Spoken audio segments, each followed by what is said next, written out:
So we're back with the action in the main arena. We're still drawing breath after that Phil Harrison versus Chris Melling, and also keeping tabs on that Hill match with Mick Hill and Craig Lakin. Craig Lakin breaking dry in the last frame and leaving absolute ploppings for Mick Hill to progress. There'll be lots and lots of people thanking Craig, someone who paid £10,000 in the Calcutta, and lots of people that have had a bet with the bookies. Anyway, we draw our focus to Tom Cousins and Brian Halcrow in the losers side. This is round 3 on the losers side. I'm joined in commentary by Greg Batten. How you doing, Greg? Yeah, very good, Mick, and pleased to be here, but no good on the pool, unfortunately, this weekend. Yeah, it's just not happened this weekend, is it? No, I lost a close one last night against Adam Davies, and then lost another close one against Sean Story. Yeah. So that was Hill last night as well, yeah, wasn't it? broke winning off, and that was all she wrote. But there you go. That's pool for you, isn't it? Yeah. And this will be an interesting match because wow, straight off the table. Yeah. I think this is going to be quite an intriguing game because you've got one of the most well-known players in the game in Tom Cousins, and everyone knows, he requires very little introduction. He's one of the best around, but he's come up against an opponent here in Brian Halcrow, buzzer, who is just an absolute battler, isn't he? I mean, he's a grafter. Never knows when he's beat, and he's not frightened of anyone. He has played literally everyone in the money world. And he's been around for so many years, and he knows the game inside out. He's, like you say, he's a wily old fox, really, and he'll slow you down if he has to, and he takes his time, and if the balls go scrappy, then it could be anyone's. I think if it goes open, then obviously Tom's heavy favourite. Yeah. But no, should be an interesting game. I haven't seen much of Tom this weekend. Have you seen any of his matches? No, this is the first time he's been in the main arena. Obviously, he hit the loser's side. I think it was Harjeet Singh. Yeah. Put him across there yesterday, and he had a tough game this morning against Cole Bedford, who was in charge of that game for a while. But he came through it unscathed, and now.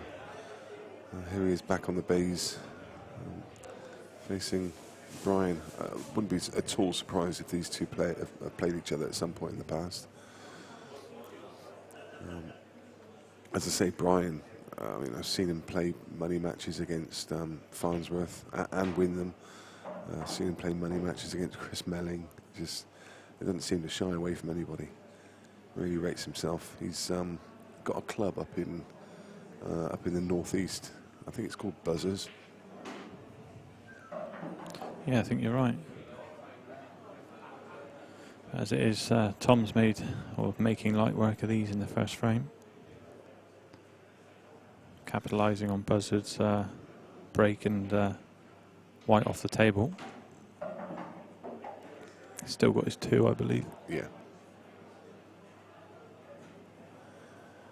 Yeah, which probably won't have too much significance. He's going to have to go.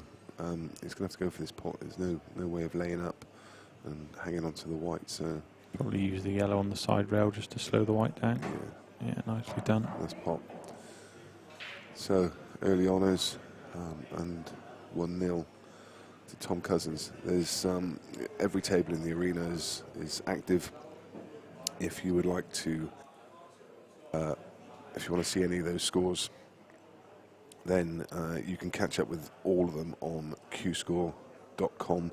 One of the other stream tables is currently the conclusion of Clint Jansen against Ronan McCarthy, and I can tell you that Clint is 10-9 ahead, and Clint is actually at the table in the next frame, but he's got a few problems ahead of him, so that could be an interesting ending to that one. Loads and loads of games just starting. We'll keep you up to date with all the scores as this match goes on. Another interesting one from the winner's side, Yannick Beaufils, who is quietly going about his work this weekend. He's 9-5 up against Craig Brown. Yannick, in the first event, had a really tough draw, and in fairness, he probably wasn't wholly prepared. I know I've mentioned it before on commentary that he's been over here practicing with Darren Appleton, Jordan Shepherd, people like that over the last couple of weeks. And wow. Yeah. What a break that was. It's amazing. Blimey. I mean, on display here we have arguably the biggest break. Look at this.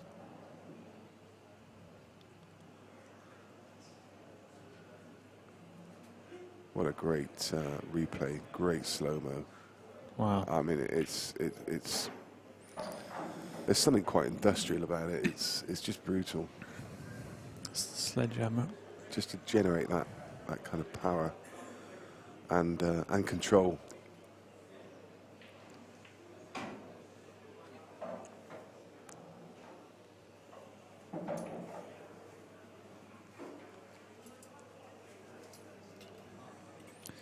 I think this is 2-0 to Tom Cousins.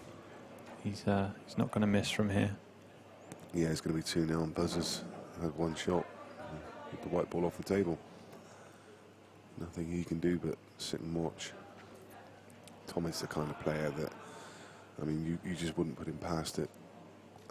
Put it past him to win this, like 8-0, 8-1.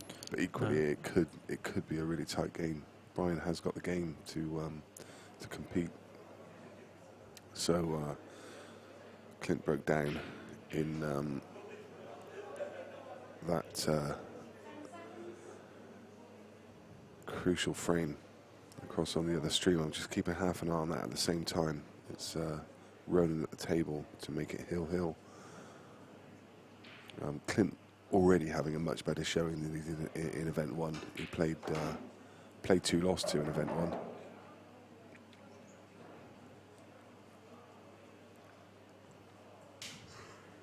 So that's okay, a bit of an unwanted flick on the way through, but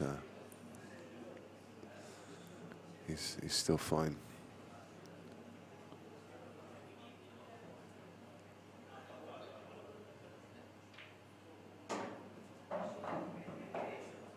Yeah, nice control. Use of right hand side.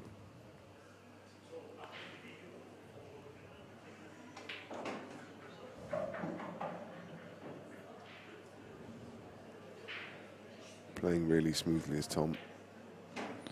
Yeah, he hits it really confidently, doesn't he? That is 2-0. But that break is a real weapon, isn't it? I mean, it's something else to have in your armory. If you can break like that consistently, then the game just suddenly becomes so much easier. Yeah. Craig Marsh in action against Josh Kane. Josh is taking the first frame. Declan Brennan against Sean Story. Sean Story 1-0 up. Declan Brennan came through against Seb Webb earlier in a Hill game. Shane Thompson back in action against Ryan Clough, just about to start.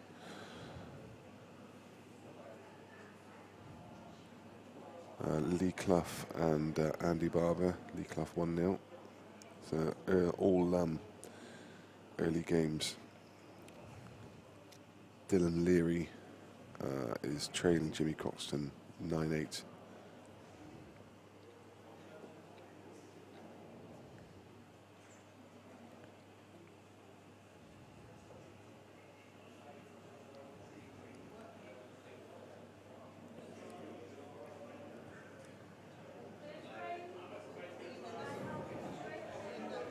So Buzzer about to break off in frame 3, and he'll be hoping for not a repeat of the first frame break off. So he's going straight down the middle.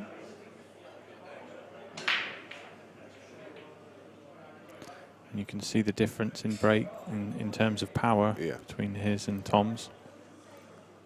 There's absolutely nothing to Buzzer. You can see he's 3 stone wet through. Yeah, there's probably more meat on a butcher's pencil. He's a lovely guy, though. Yeah. I've spoken to him a few times. He does still generate quite an amount of power through his break, but nowhere near what Tom Cousins. He's Queuing really well. Taking that long Really red and well. just making it look simple, making it look like it was over the pocket. These are gone, Nick, I think. Yeah, this is 3-0. And this was what we said at the start, wasn't it? If the games go open, then obviously it could be a long hour and a half or hour for Buzzer in his chair. Yeah. I don't think it's going to be that long. At this pace, it could take about 40 minutes. Yeah. Tom looks like he's in a hurry. Races to 8 in the loser's side, all the way through. Yeah.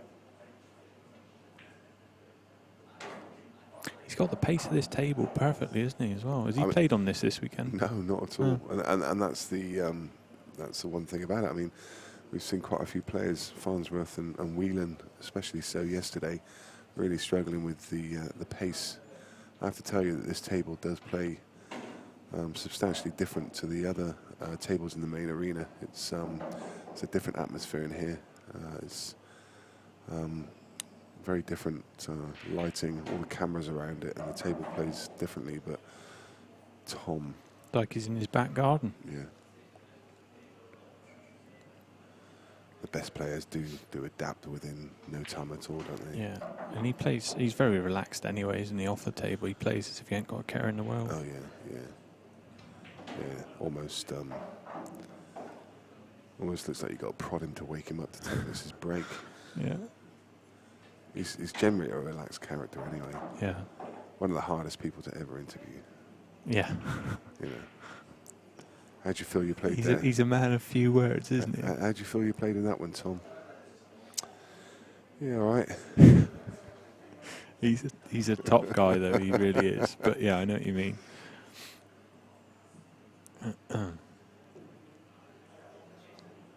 But I don't think it's the fact he's aloof. He's just it's just the so, way he is. He's just so relaxed. Yeah. He's just so like, you know. Do you know you've got in the next round? Nah. Do you care? No, not really. Just bring him on. Yeah.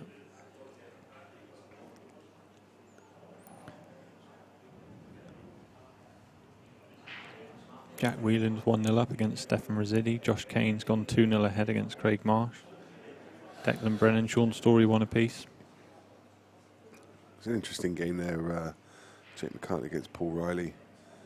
Paul Riley, unfortunate enough to pick Tom Cousins in the first round again. And he's been playing well in the losers' side though, and he comes up against the man who's travelled over from Australia, Jake McCartney, who we saw on stream last night.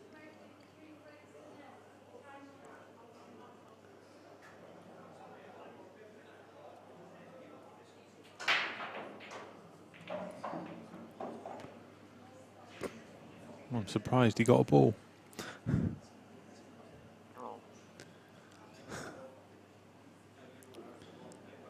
Here we go in yellows here.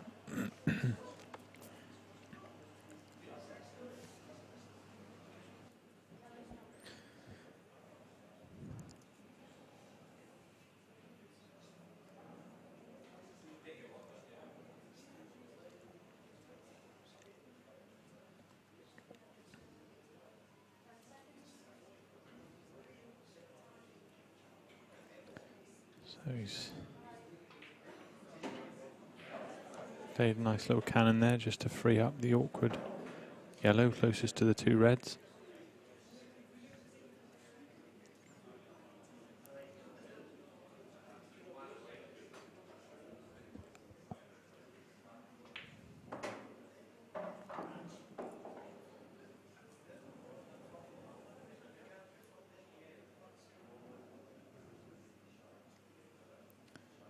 Can't foresee any problems here either.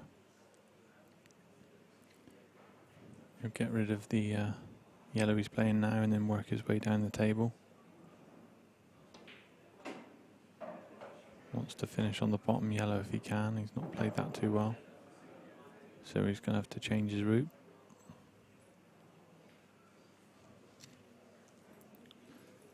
Just really needs to drop this yellow in the middle by the black. Leave himself a little bit of an angle on the opposite yellow to the middle, and then he can come back down for the choice of two yellows.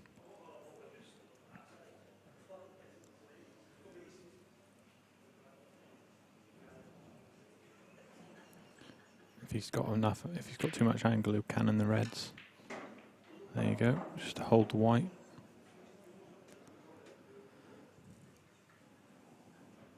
So he's got a natural angle now just to drop the yellow in and come down for the either yellow nearest the red or the other yellow into the middle pocket.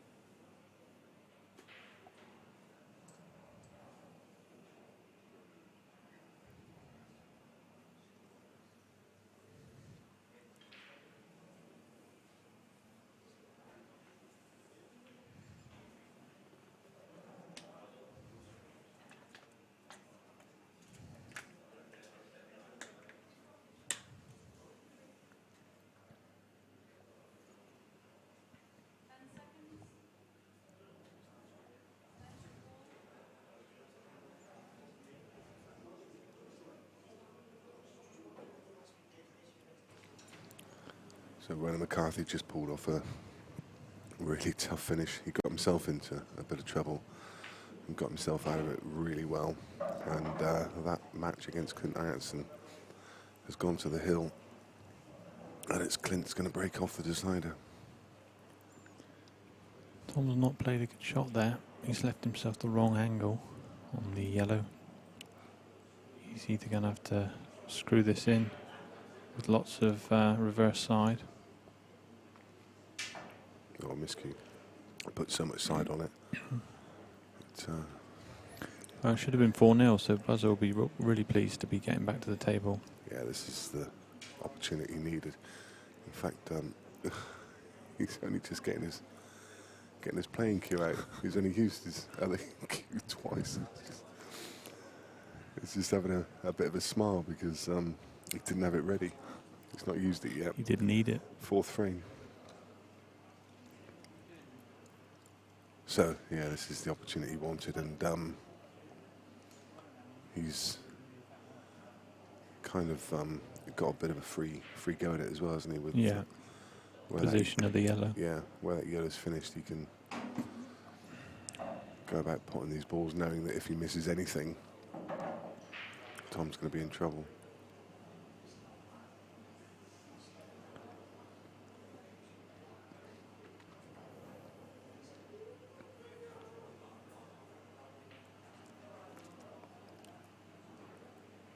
Land a little bit betwixt and between there.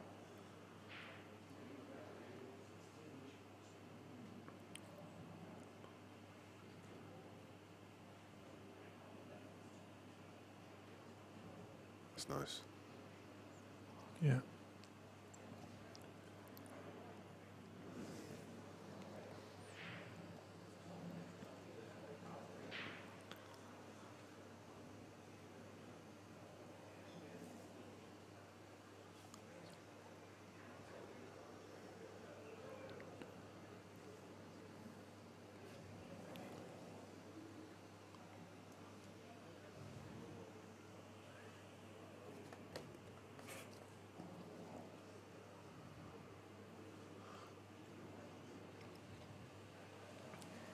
There's no options here for a DF. There's nothing that Tom can do to waste one of Brian's shots, so he's going to have to try and find a path. Yeah, he's just going to try and hit this. He's better off trying to hit it, and I think that's good. What a great shot. Great shot. Yeah, and in fact, the little nudge on top of the red will just make it a little bit trickier, because now I don't think that red has a pocket. I don't think yeah, from there it doesn't look like it goes, does it? Now you'll probably see Buzzard play him up the table again into an area where he's snookered.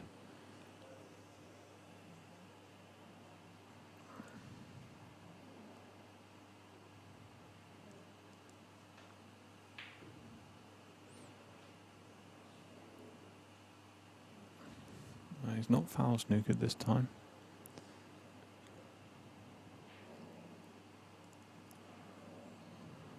if he'll try the cut.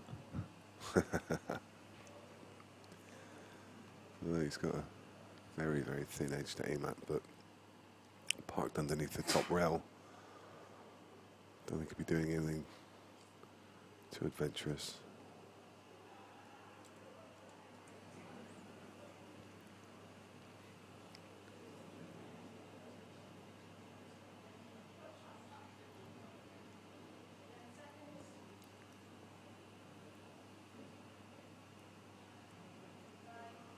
I wonder if that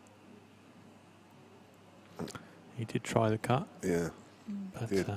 I was just thinking if the top red, if the red on top of the yellow doesn't go, I was wondering then if Brian couldn't have just, if Tom couldn't have just potted the red into the top right corner and left Brian kind of touching ball behind the red that's just in front of it to waste his first shot, knowing that Brian still has to do something with that red on the top of the yellow. He has to try and collide with it or something. I just thought there might have been a bit more value in that. Yeah, possibility. He's, like you said, he was in lots of trouble anyway, wasn't he? I think.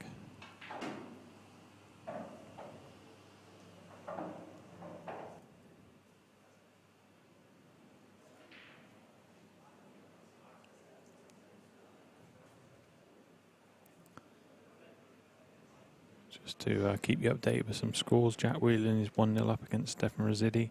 Josh Kane's now 3-0 up against Craig Marsh. Sean Story 2-1 up against Declan Brennan. And I can tell you that Ronan McCarthy has just pulled off a brilliant comeback against Clint Ianson, who was leading all the way through that match and has won 11 frames to 10. So that's a brilliant result for Ronan. And unfortunately that pushes Clint to the losers section, so he's still alive, so to speak. But he'll be bitterly disappointed to lose that match, I would imagine. And again, just shows the grit and determination of Ronan McCarthy.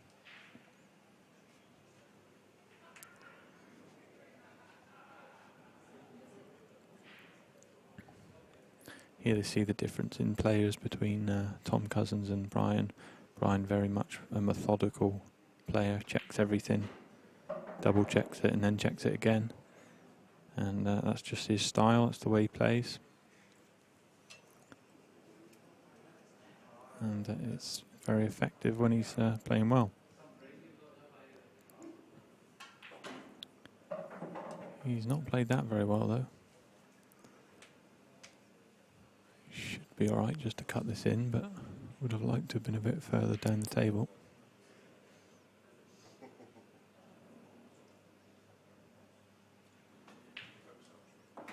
But a nice double to finish and get his first frame on the board. Still trails 3 frames to 1.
Tom's left himself a fairly awkward clearance.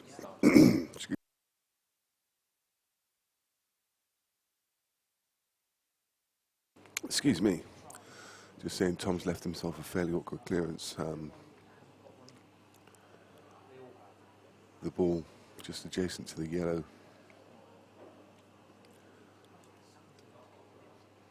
It's going to be his problem.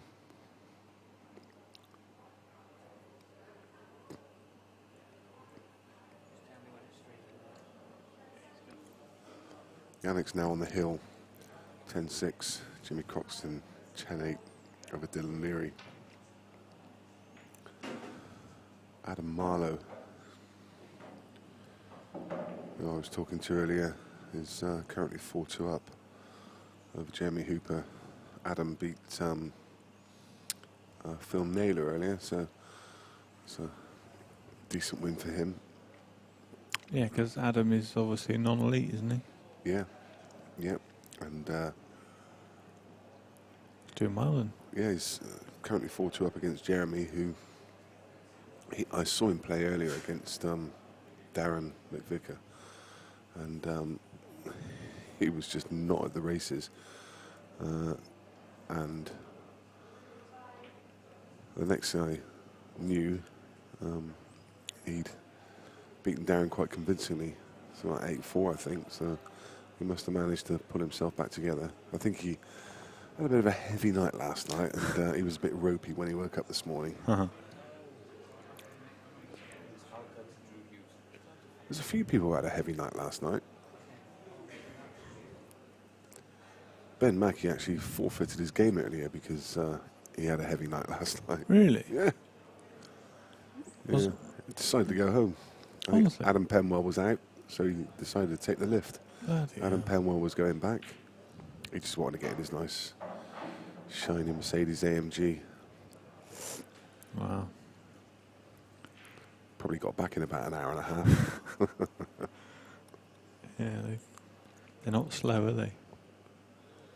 Some car.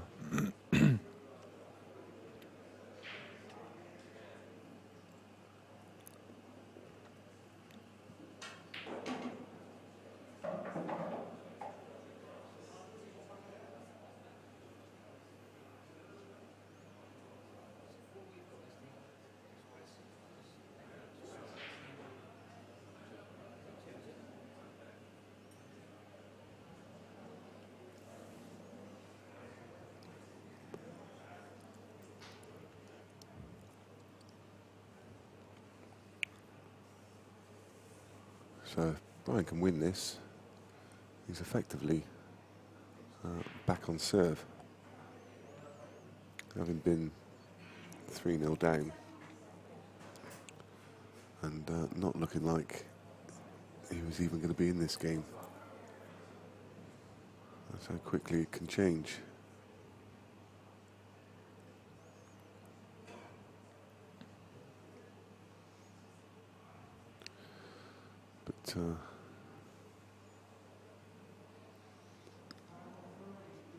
But he's going for an ambitious treble. He's got it, you know. What a great shot. Great shot. Yeah, absolutely super. And he's given himself a good chance to win the frame and come back to 3-2. If anything, a tiny bit unfortunate with the kiss because he's left himself such an angle.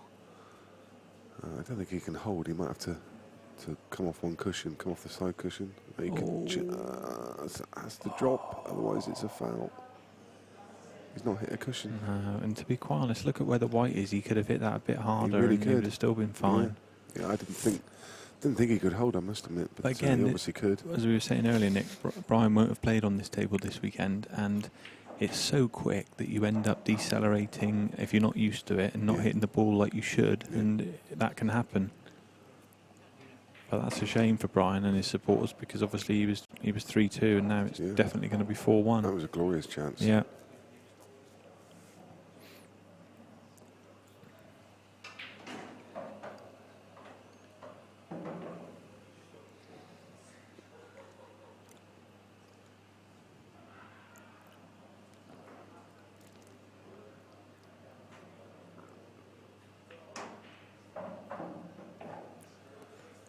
I mean, Tom, by absolutely no means, is a slow player. In fact, you class him as a quick player, but Yeah. he just ambles around the table, doesn't he? I mean, the only way I can describe him, he's almost like a bear coming out of hibernation. He's just Yeah, like that's right. just do I out have for to do this a again? nice Sunday afternoon stroll around the table, Yeah. and then just occasionally bend over and put another ball and Yeah. have another amble, And then mosey back to my seat. and then mosey back to the seat. And, oh, he's having a chat with Brian there.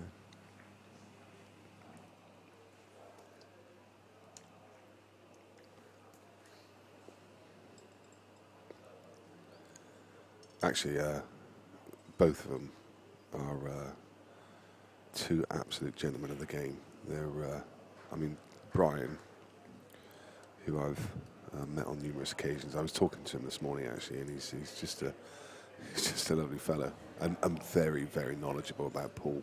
We'll get him into the commentary box at some point over the weekend when he's not in action, because yeah, he's got a vast knowledge of the game. He absolutely loves it. Tom,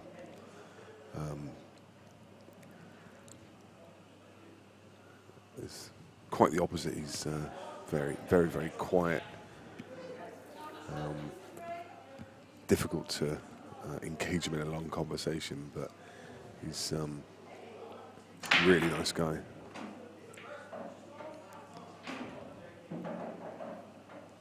I mean, that break is just absolutely ridiculous. Beast.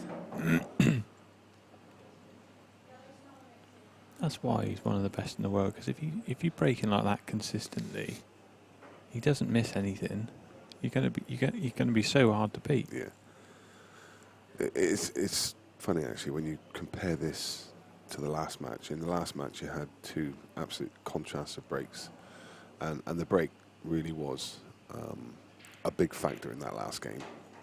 Chris Melling was breaking at full power in the same way that Tom does, but he was just going dry. He wasn't making balls at all. Whereas Phil Harrison was probably hitting him at 75%. Gaz Potts was making the point that every time there was 2 or 3 balls going in, but Tom, he's still hitting them at, the same kind of power that Chris was, but his timing is just unbelievable. Yeah. It's that combination of power and timing. Yeah. And of course, a little bit, I think in the interview after that match, Lee made a good point during that interview about the shark rack. It's probably a bit of a disadvantage to Tom because his break's massive anyway, and the shark rack kind of levels the playing fields for the players who haven't quite got such a strong break. Yeah. Thought it was a really good point.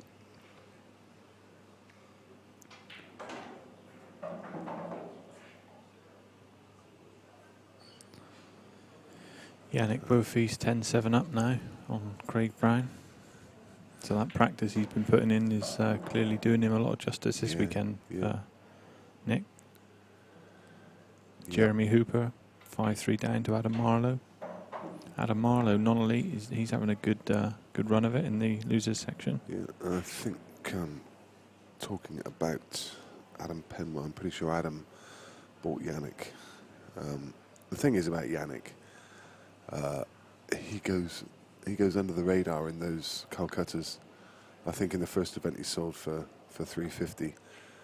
In the second event, it was, I think he just made 500. Maybe I think it might have even been a little bit less than that, because I negotiated buying 20% for Yannick, and I think it was 100, and Adam had just put a small markup, so it was around 450 that he bought him for. Yeah. He just goes under the radar, but people forget what a talent he is. Yeah, exactly.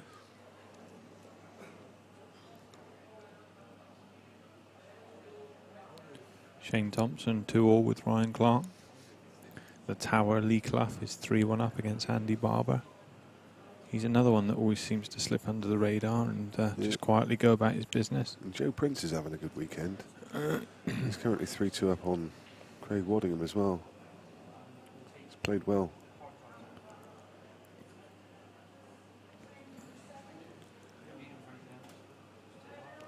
It's a long road back through these losing sections. Another player who's having two players that are having pretty good weekends. Rich Toomey, who had a bit of a non-event in the first event. He's played really well today. He's playing the other Frenchman, Victor Labar, who's having also a very good day. It's sad that one of those two are going to exit the tournament after that game. Be interesting to see who. Jeremy Hooper trailing 5-3 against Adam Marlowe. Mark Farnsworth 4-1 up against Sam Bircher. Thought that would be. I mean, Sam Bircher beat Jordan Shepherd first thing this morning, and he looked awesome. Yeah, I saw that. He looked bang on.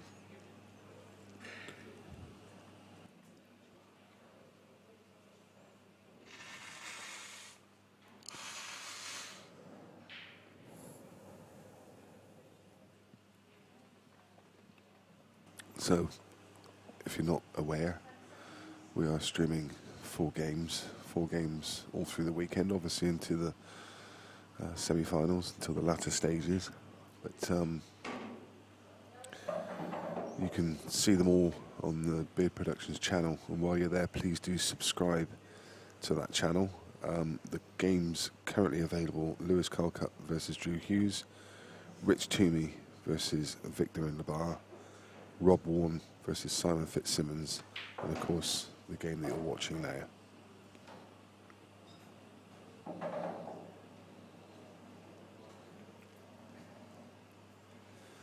The winners section back in action at 10 p.m. So we've got this from the losers and another losers section after this. So do the losers side play one more match tonight and then they come back tomorrow, or have they got 2 more matches? I'm guessing they'll have 2 tonight. Maybe 8 and 10. They are currently on losers round 3. Yeah. They play losers round 4 at 8. Yeah.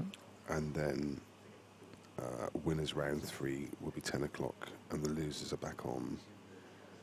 So they play losers round 5 at 10 as well. At the same time. Yeah. And then and losers round 6 tomorrow. Losers round 6 will be tomorrow morning at 9 o'clock. Yeah. So the losers side has to play another 2 matches tonight, and then they have to play 2 matches tomorrow to qualify. It's a long, long road, isn't it? Yeah, it's huge.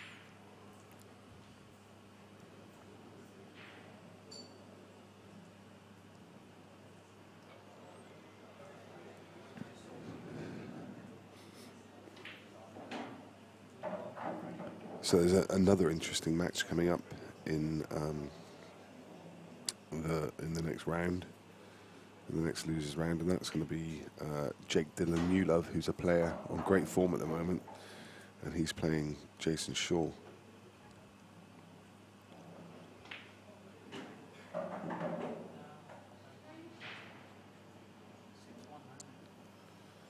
So that's 6-1 to Tom Cousins in no time at all. Just noticed that Carl Morris has forfeited in this round. Not sure what happened there. Hope he's okay.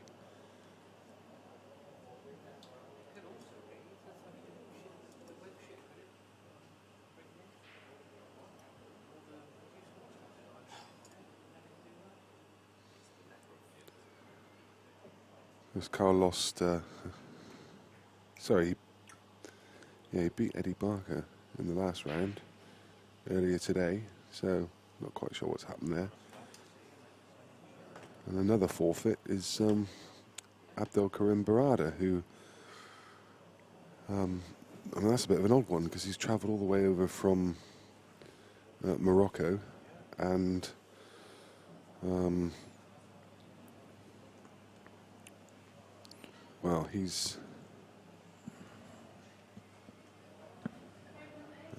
he got beaten by Lakin yesterday on the winner's side, and then his opponent forfeited to him in losers round 1.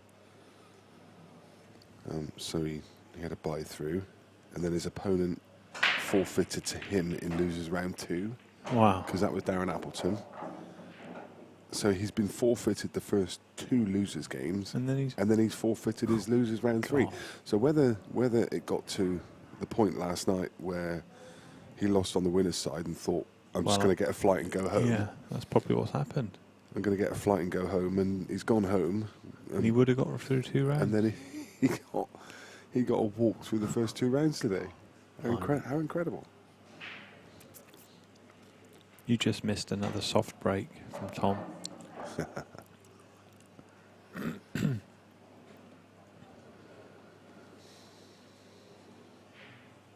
What a strange turn of events that is.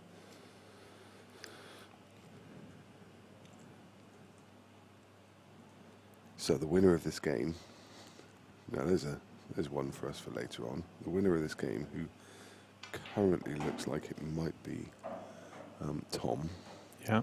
is going to play Chris Melling. Wow. Wow.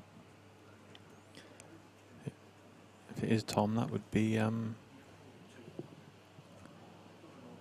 worth a final. And it would only be in round 4 of the losers.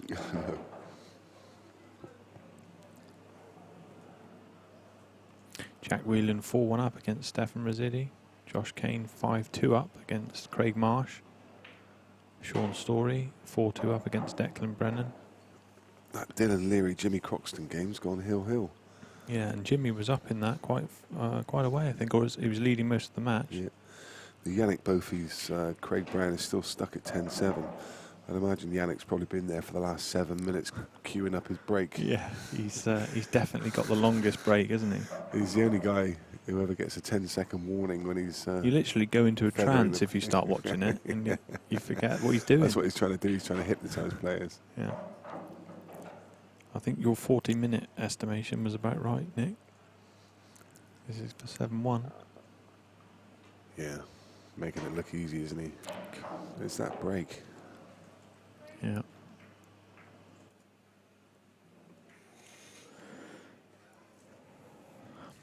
Joe Prince 4-2 against Craig Waddingham currently. Rich Wharton 4-3 up against Gareth Higgins. Jake McCartney 5-2 up against Paul Riley. And Adam Marlowe 5-3 up against Jeremy Hooper.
So let's see what Brian can do on this break.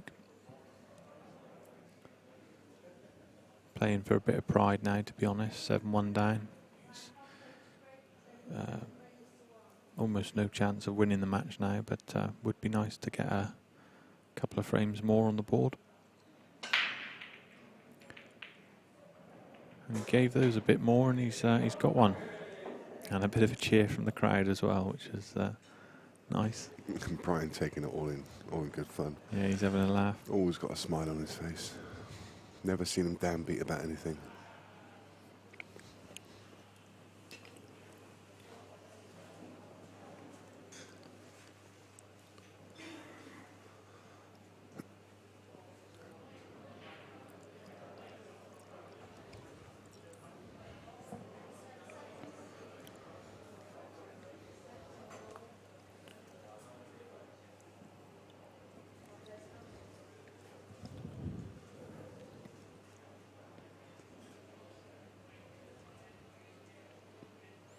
So Brian electing to go for reds.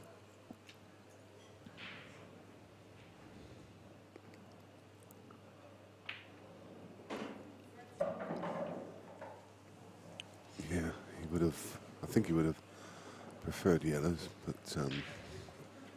didn't have an opener.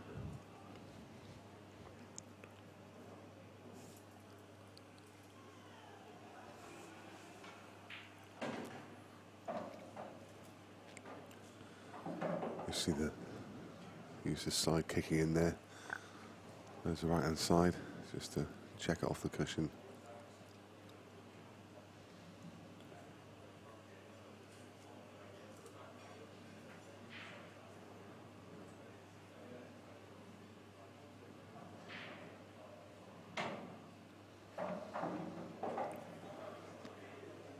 And this really is, I mean, Brian won't ever give up. No.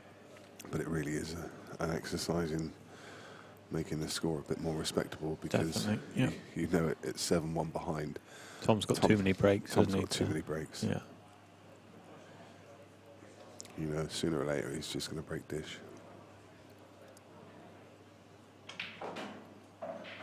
But nice for Brian to be playing out here in this great arena that they've made for everybody.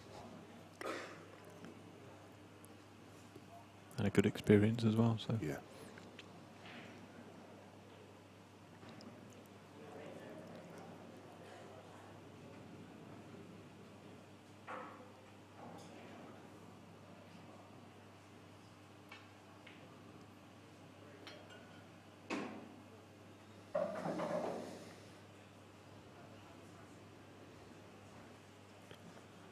Craig Brown won the next frame against Yannick.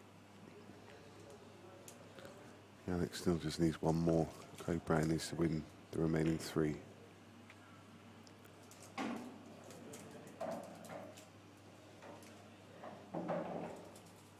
Mark Farnsworth 4-3 up against Sam Berger.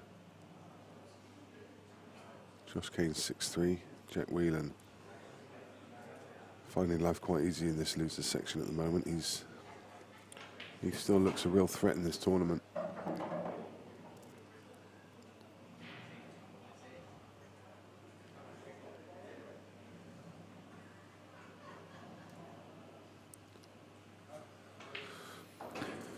Oh, well done to Brian. Yeah. Nice clearance. It certainly was.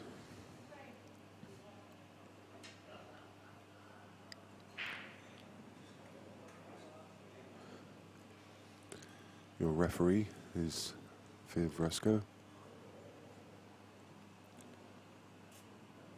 She runs the IPC, which is the independent pool company, and all the referees.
So another big break from Tom, although they've gone slightly awkward this time. Lovely delicate little kiss just to open up those two yellows to top corner. They both go now.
So Tom nearly running out of time there on that shot.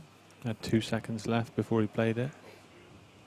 But he's given Ryan a good opportunity now to either go for the clearance or cover the bag.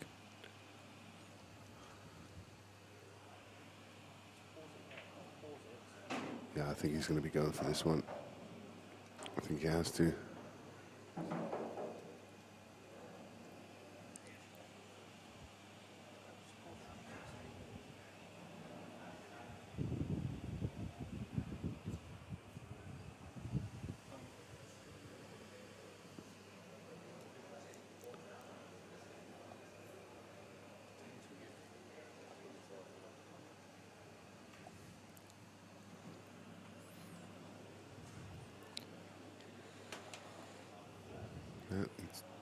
It's laid up. Yeah, taking the safety option.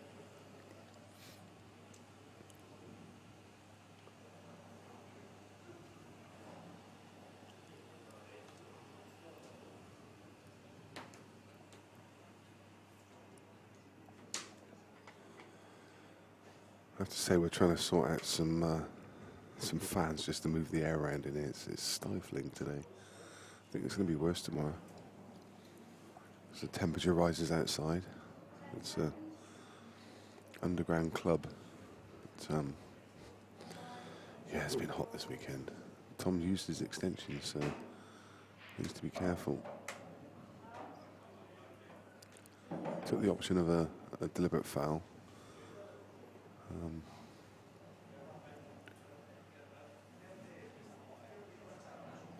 Yeah, I think that's going to be a bit futile, to be honest.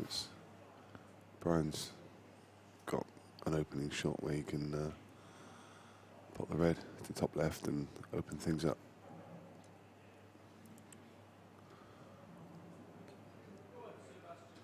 Not sure what Tom was expecting. You could see from his arm movement. He wasn't expecting the cue ball to do what it did. But there we are. That's a good shot from Brian. He can't get through to the one along the top rail, so he's going to have to go put in a bit of mileage with the cue ball.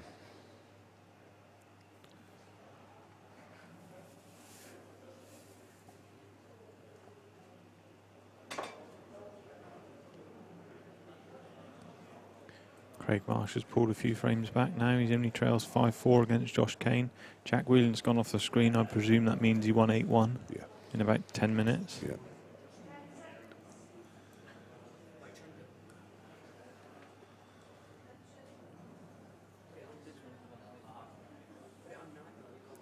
Brian just calling his extension. I think they get one a frame, is that right? They do, yeah. He actually had to ask Viv whether he had one. He wasn't sure. That's not gone to plan at all.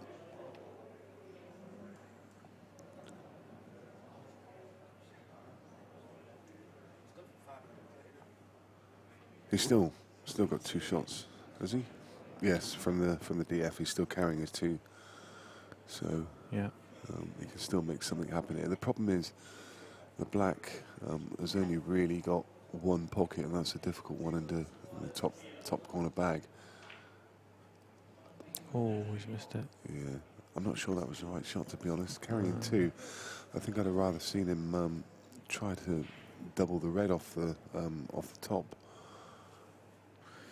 Yeah, Bring that into play, because as it is, he's left himself absolutely nothing. At least with a double, he'd have had an attacking option here. Yeah. And you feel one more mistake could be all she wrote. Yeah.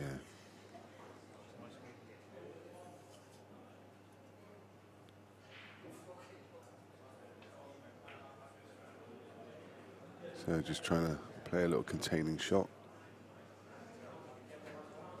Just to take the wind out of Tom's sails. Make sure that he can't go for the clearance here.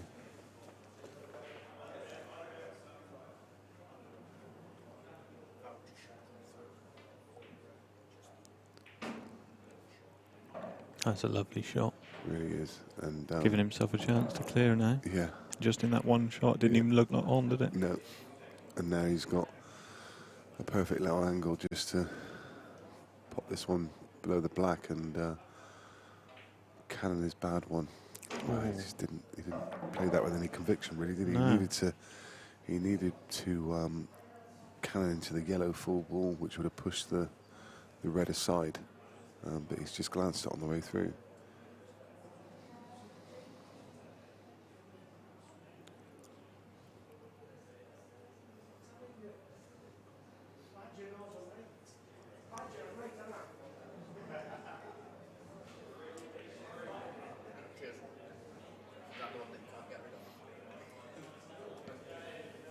Yeah, it's not a bad option. Just takes away any kind of attacking options from Brian. Can't really see much here. It's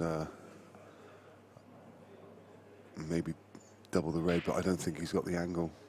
No. Double the red down over to the black pocket, but it's that's a double kiss. So he's just looking now at whether he can double it to the side rail and maybe get him behind the black, just try and do any kind of covering fire. I think it's all seems fairly futile. He's going to have to come off with a good shot here. That's a valiant effort. That was a great effort, but unfortunately I think it does just pass. Yeah, even if it didn't pass, I think Tom could still land on it for another pocket. Yeah. That's why I say it seemed a tiny bit futile, because with the yellow over the pocket, Tom's going to have options, whatever Brian did there.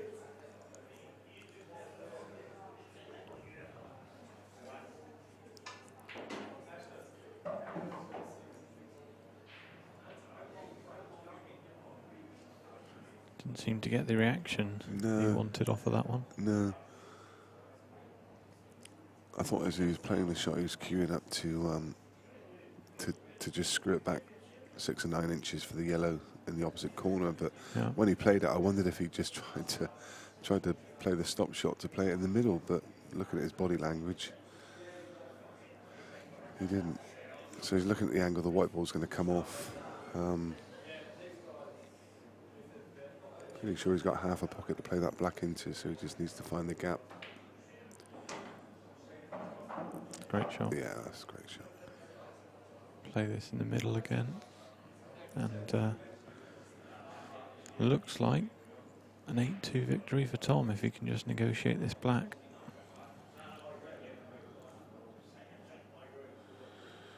Yannick's making hard work of that match. It's 10-9 now. But in this game... He's overcut it? No, he's got it. Ooh. Oh, wow. I was just about to read the final rights. Yeah. This is cuttable for buzzer.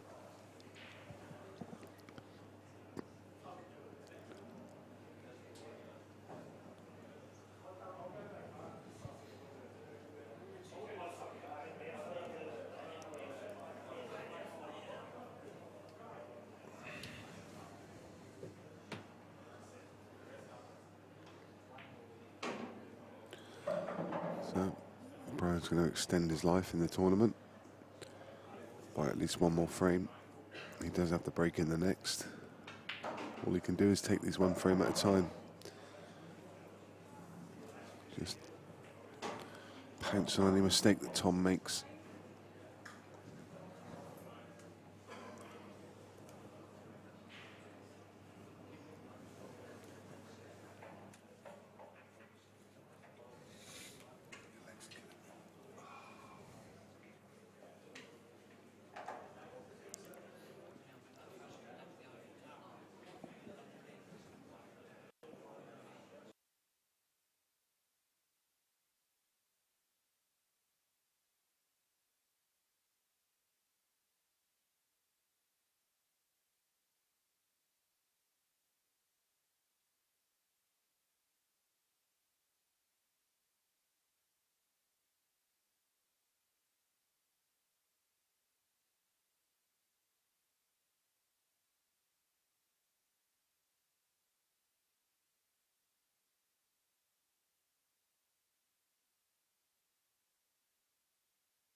So Brian with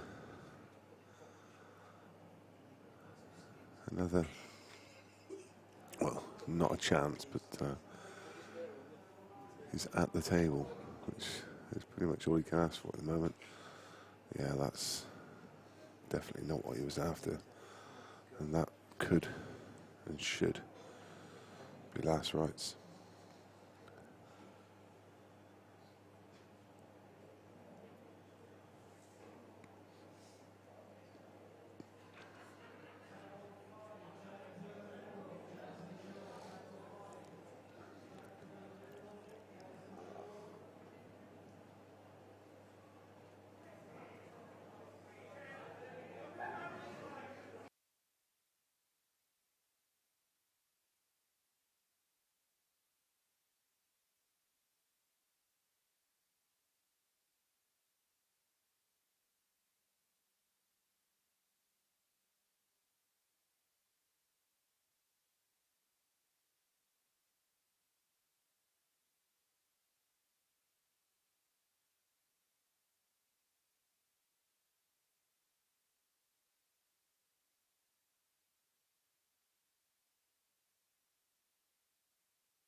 Yep, so not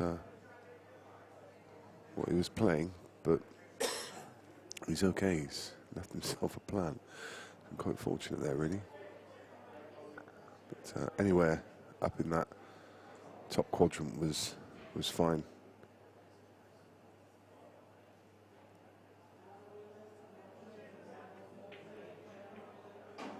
Yeah, so the yellow to middle is going to be next for the yellow to top corner, and he's just looking now whether the black goes into right middle. If it does, it's pretty much 3 drop-ins between Tom Cousins and losers round 4. And as I've already mentioned, if he wins this game, it's going to be Tom Cousins versus Chris Melling in losers round 4. I can't imagine whether that game's going to get streamed. I think it might.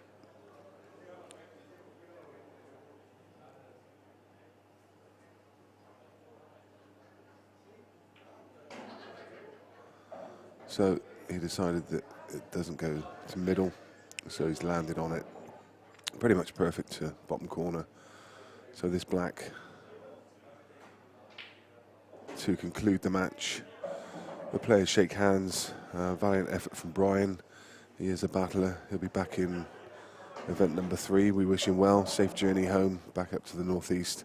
Tom Cousins proceeds on to the next round and sets up a mouth-watering clash between himself and Chris Melling. So I'm sure we may well be seeing Tom Cousins back on the main arena table. Can't imagine there being anything much more juicy than that to watch, but we shall see. We'll let the organisers make that decision. But for now, I think, I'm not sure what time we're due back with you. That match did conclude very quickly. Let me just have a very quick look. We're due back on air at 8:15, but I'm sure they'll try and start things a little earlier if both players are here. So I reckon within sort of 20-25 minutes we could be looking at more action. Keep posted, subscribe to our Facebook page, and you'll get a notification when we go live. But for now, goodbye and we'll see you soon.